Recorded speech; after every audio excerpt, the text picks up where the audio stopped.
ದೇವ್ರ ದರ್ಶನ ಎಲ್ಲ ಎಷ್ಟು ಚೆನ್ನಾಗಾಯ್ತಲ್ಲ. ಸಖತ್ತಾಗಾಯ್ತು.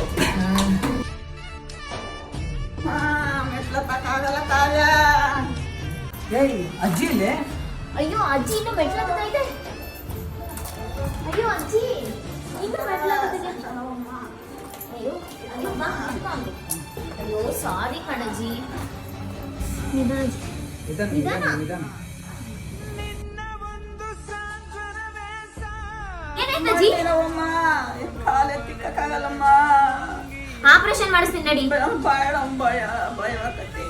ಅಯ್ಯೋ ನೀನ್ ಆಪರೇಷನ್ ಬೇಡ ಅಂತ್ಯ, ಏನು ಬೇಡ ಅಂತ್ಯ, 3 ಹೊತ್ತು ಮಂಡಿ ನೋವು ಅಂತಿರ್ತೀಯ. ಏನಾದ್ರೂ ಮಾಡ್ಕೊಂಡು ಹೋಗು.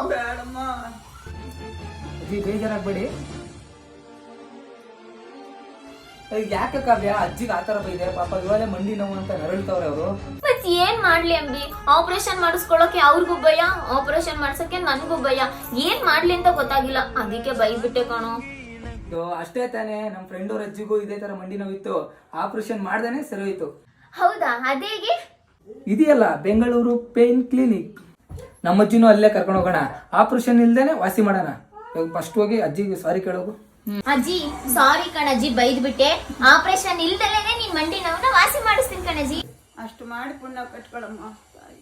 ಅಂಬಿ ಹೇಳ್ದಾಗೆ ನಮ್ಮ ಅಜ್ಜಿನ ನಾವು JP ನಗರದಲ್ಲಿರೋ ಬೆಂಗಳೂರು ಪೇನ್ ಕ್ಲಿನಿಕ್ಗೆ ಕರ್ಕೊಂಡು ಬಂದ್ವಿ. ಈ ಹಾಸ್ಪಿಟಲ್ ಅಲ್ಲಿ ಯಾವುದೇ ರೀತಿ ಆಪರೇಷನ್ ಇಲ್ಲದೆ ಬರೀ ಇಂಜೆಕ್ಷನ್ ಅಲ್ಲೇ ಮಂಡಿ ನೋವನ್ನ ಕ್ಯೂರ್ ಮಾಡ್ತಾರೆ.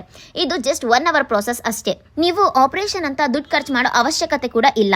ಇಲ್ಲಿರೋ ಎಕ್ಸ್ಪೀರಿಯನ್ಸ್ಡ್ ಡಾಕ್ಟರ್ಸ್ ಆಪರೇಷನ್ ಇಲ್ಲದೆ ಕೇವಲ ಇಂಜೆಕ್ಷನ್ ಇಂದ 20,000ಕ್ಕೂ ಹೆಚ್ಚು ಪೇಷಂಟ್ ಗಳಿಗೆ ಪೇನ್ ನ ಕ್ಯೂರ್ ಮಾಡಿದ್ದಾರೆ. ನಿಮ್ ಫ್ಯಾಮಿಲಿ ಅಥವಾ ನಿಮ್ ಫ್ರೆಂಡ್ಸ್ ಅಲ್ಲಿ ಈ ರೀತಿ ಮಂಡಿ ನೋವು, ಬೆನ್ನು ನೋವು, ಕೈ ಮೂಳೆ ನೋವು ಇದ್ರೆ ಆಪರೇಷನ್ ಇಲ್ಲದೆ ಇಂಜೆಕ್ಷನ್ ಅಲ್ಲೇ ವಾಸಿ ಮಾಡ್ತಾರೆ. ನಿಮ್ಮಲ್ಲಿ ಯಾರಿಗಾದ್ರೂ ಈ ತರ ತೊಂದರೆ ಇದ್ರೆ ಸ್ಕ್ರೀನ್ ಮೇಲೆ ಕೊಟ್ಟಿರುವಂತಹ ನಂಬರ್ಗೆ ಡೈಲ್ ಮಾಡಿ. Thank you.